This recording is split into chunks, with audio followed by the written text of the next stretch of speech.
Bien, estamos de regreso aquí en La Noticia al Día, en La Noticia TV, canal 27.2 en la señal de Cable y 203 en la señal de Cable Go.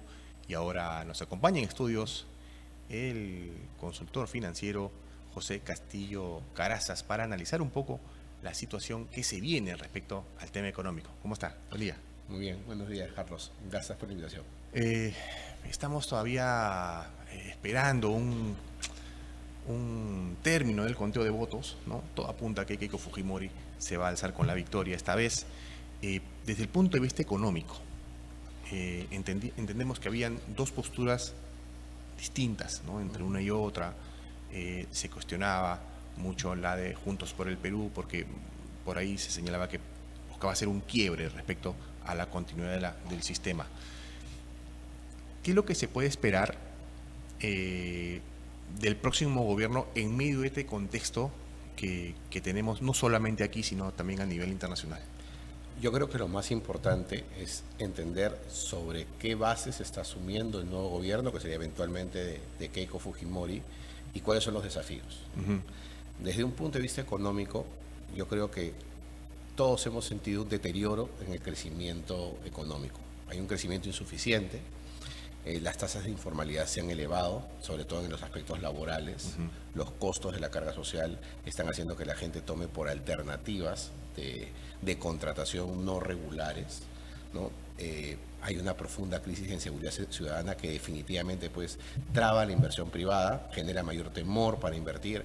Todas estas bandas de crímenes organizados, de minería informal, está haciendo mella en la economía local y cotidiana, porque también la parte regulada, por ejemplo la bancaria, tiende a tomar muchas más medidas de control para poder promover los negocios de formalidad. Entonces, tenemos un encuentro muy complicado entre la necesidad de que el país formalice esas actividades y la presión regulatoria porque no se cumplen con los requisitos para formalizar. Eso demuestra una inoperancia del Estado en términos regulatorios. Hay que hacer un destrave pues, de la regulación, ¿no? Hay una ejecución regional marcadamente deficiente. Yo creo que el dinero está llegando a las provincias, pero no se está utilizando correctamente.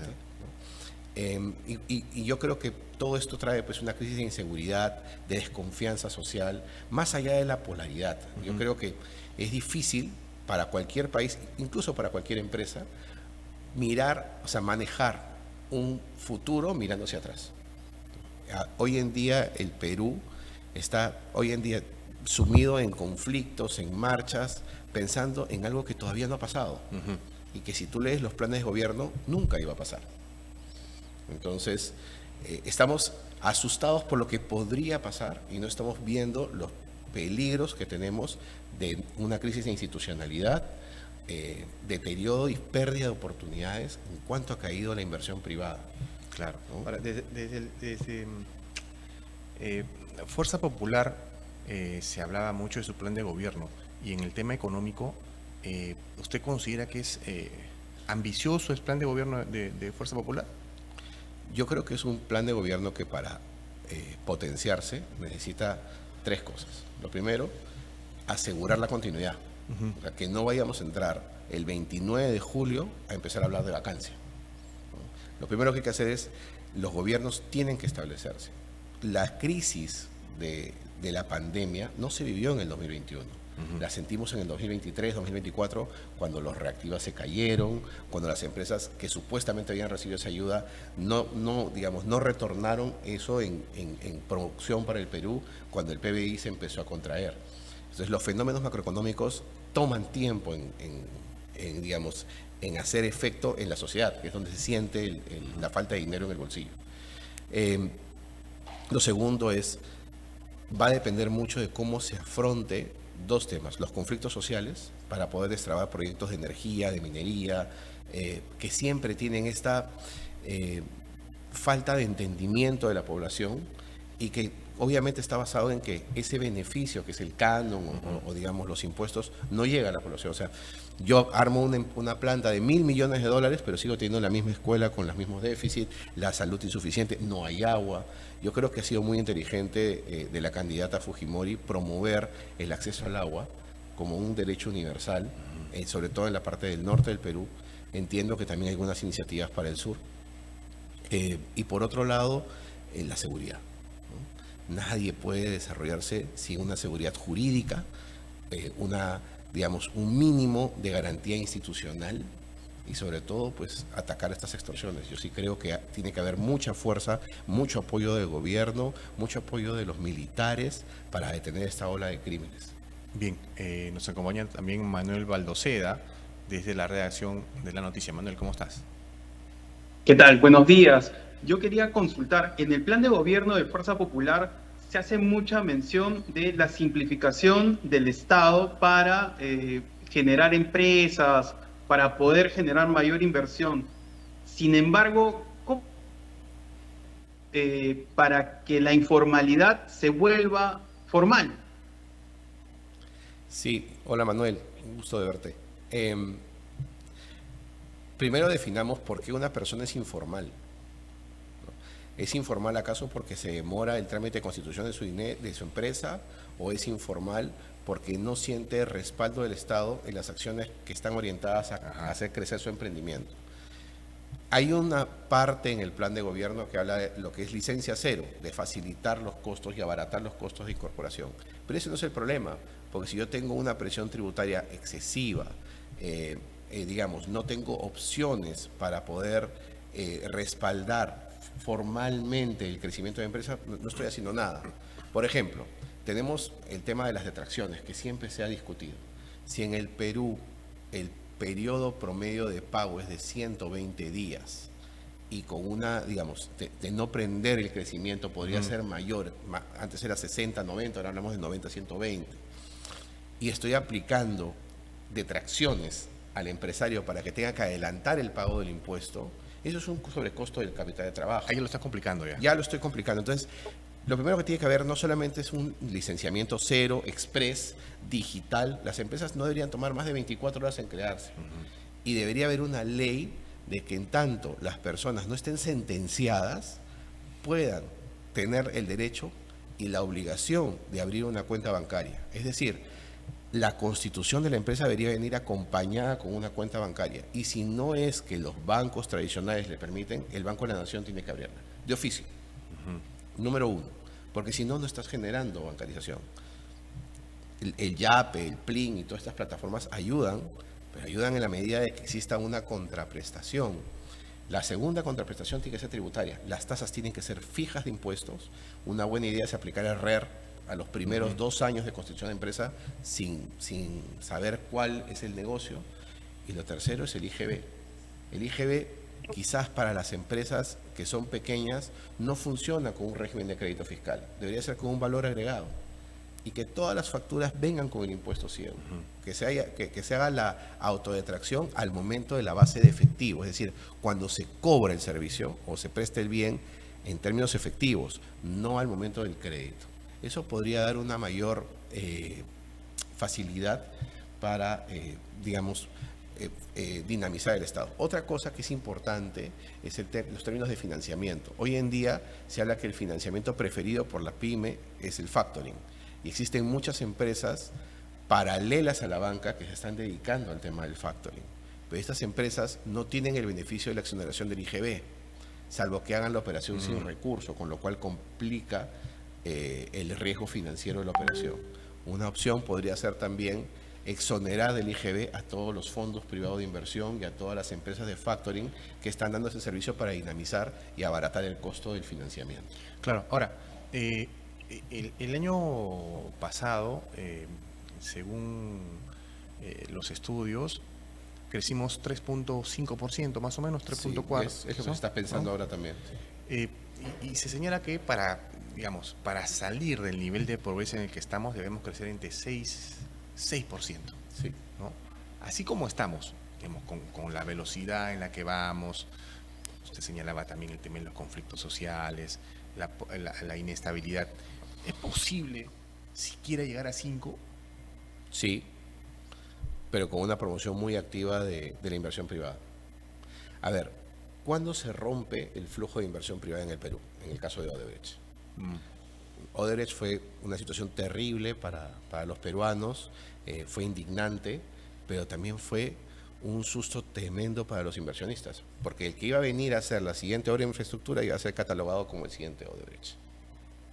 Claro. Entonces, Quieras, o sea, así no vayas a hacer malas cosas. exactamente, ya no importa lo que vayas a hacer, y cualquier, si digamos, una junta social o una comunidad veía alguna amenaza a una inversión privada que no le era de su agrado, ese va a ser un Odebrecht. Sí. Entonces, se generó una percepción en contra de la inversión privada que hoy día se tiene que restituir. Y eso está reflejado en los índices de confianza empresarial. Los índices de confianza empresarial hoy en día están por debajo del 45%. En la época del gobierno de Alan García, del 2006 al 2011, esos índices estaban en 64%. De hecho, el gobierno de Alan García, con un precio récord en su momento de minerales, crecía 6.9%. Hoy en día se está repitiendo ese fenómeno.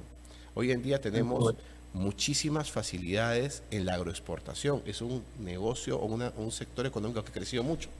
Tenemos una crisis energética, por ejemplo, en países vecinos, que nosotros no la vamos a tener porque tenemos gas natural. Hay ventajas competitivas y estratégicas que se tienen que aprovechar con el flujo de capitales privados. No hay otra forma. Eso sí podría generar, si existen, digamos, concesiones para facilitar el ingreso de infraestructura privada, sería la única manera de llegar a esas tasas de crecimiento. Y creo que por ahí va a ir. Sí. Manuel. Sí, quería entrar a un tema específico del sector extractivo. Si se activan los proyectos que todavía están en stand-by, los grandes proyectos mineros, el precio del cobre también está a un precio bastante elevado y se supone que va a seguir elevándose. Si destrabamos esos proyectos mineros, ¿cuánto podría crecer el Perú? A los precios de minerales ahora, en un shock de inversiones de corto plazo, yo creo que alrededor de 1% sobre el PBI. Solo con esos proyectos. Entre proyectos mineros y energía, sí, claro. Ahora, también tiene que ver mucho la decisión política, ¿no? O sea, entendemos que hay un plan, que hay un, digamos, todo gobierno empieza en base a un plan. Lo termina ejecutando o no, se termina encontrando con algunos bloqueos de repente al interior del Parlamento, desde el mismo Ejecutivo a veces se pelean entre ellos. La decisión política de quien encabece el gobierno, ¿qué tan fundamental termina siendo? ¿O cree que es un 50-50 con otro poder del Estado? Vamos a definir, esta respuesta es muy personal. Yo creo que hoy en día el país enfrenta una oportunidad histórica de demostrar su visión de futuro. Tenemos la primera presidenta mujer electa por voto popular, así sea por un voto, eso no importa. La mayoría es el respeto a la democracia, ¿no? Yo soy un convencido en la equidad de género, en la igualdad de oportunidades, y creo que independientemente de lo que se haya dicho de Keiko Fujimori, ella tiene un compromiso con la historia.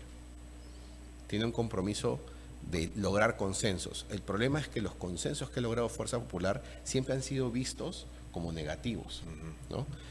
Pero lo cierto, y yo me acuerdo que saqué una columna casualmente en la noticia que se llamó Entre la memoria y el futuro. Y yo, digamos, criticaba los ataques del candidato Sánchez, a decir, usted ha gobernado, usted ha tenido, porque es una percepción. Lo cierto es que ella no tuvo mayoría congresaria en el último Congreso y él sí formó parte del Ejecutivo. Y en todo caso, si logró consensos, pues eso es algo que ahora se va a necesitar más que nunca, ¿no? Sí creo que lo más importante es lograr un voto de confianza, ni siquiera decir una paz. La paz es demasiado ambiciosa. Un voto de confianza. El Perú necesita crecer. La población de Ayacucho, de Apurímac, de Madre de Dios, necesita salud de calidad, necesita acceso a la educación. Necesitamos tener acceso a la justicia. Ustedes saben que 1 de cada 10 peruanos accede a justicia digna cuando está en un problema legal. ¿Por qué los otros 9 no pueden? Porque no tienen recursos o porque no tienen acceso a tener información. Por eso es que, digamos, la inteligencia artificial está golpeando tanto en la mente del consumidor, porque piensa que es la respuesta a lo que la sociedad no le puede dar. Y ojo con eso.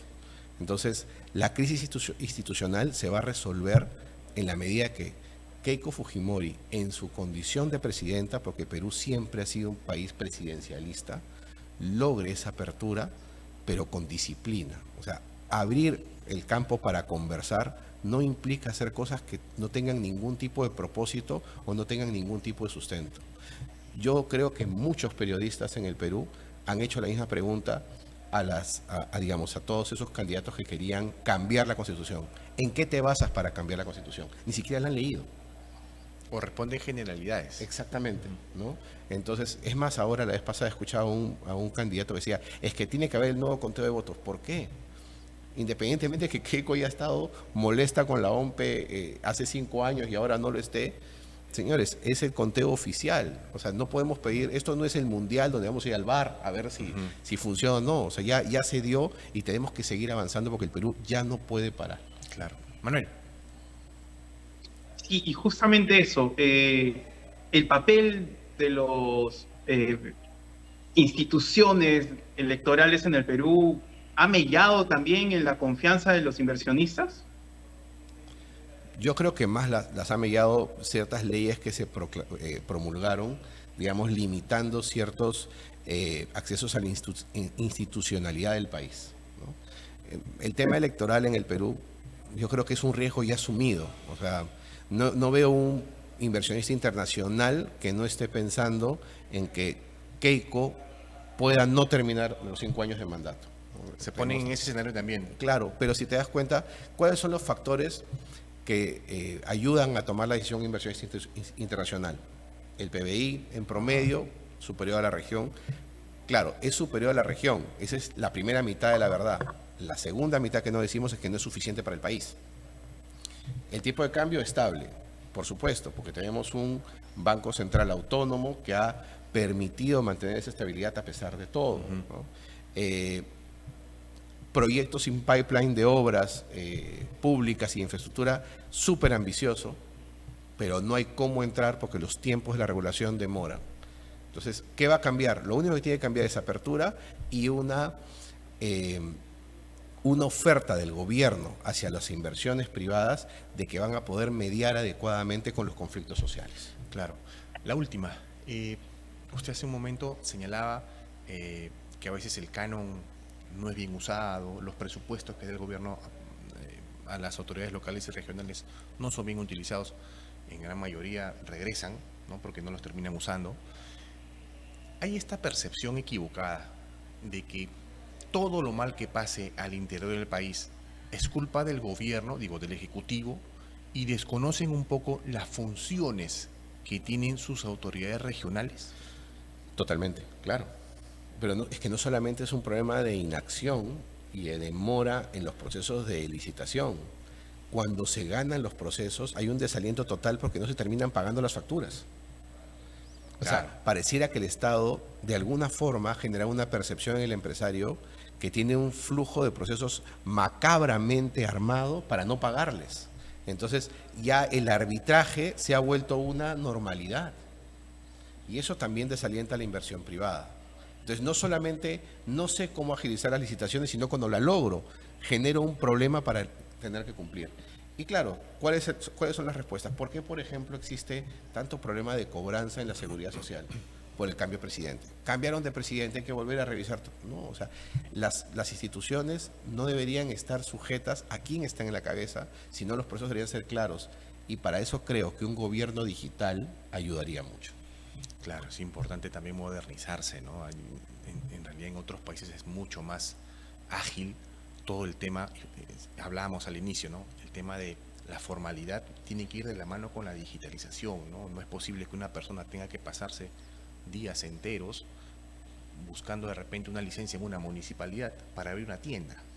O temas de cambio de zonificación, por ejemplo, ¿no? Los cambios de zonificación son el ejemplo perfecto de, digamos, de lo perverso que podría ser el sistema. Yo recuerdo que en algún momento estaba asesorando a una institución educativa en la avenida Arequipa, ¿no? Y habían cambiado la zonificación para uso educativo. Pasaron 5 años. El proyecto nunca se pudo llevar a cabo porque no le permitieron el cambio de zonificación a esta institución a que pueda construir una sede. Increíble, increíble. Eso es algunas cosas por las que tenemos esta sensación de que no avanzamos, ¿no? Mucho tiene que ver con las decisiones políticas, y no solamente del Ejecutivo, sino también de autoridades locales. Señor Castillo, ha sido un gusto tenerlo en estudios. Muchas gracias Carlos, muchas gracias Manuel.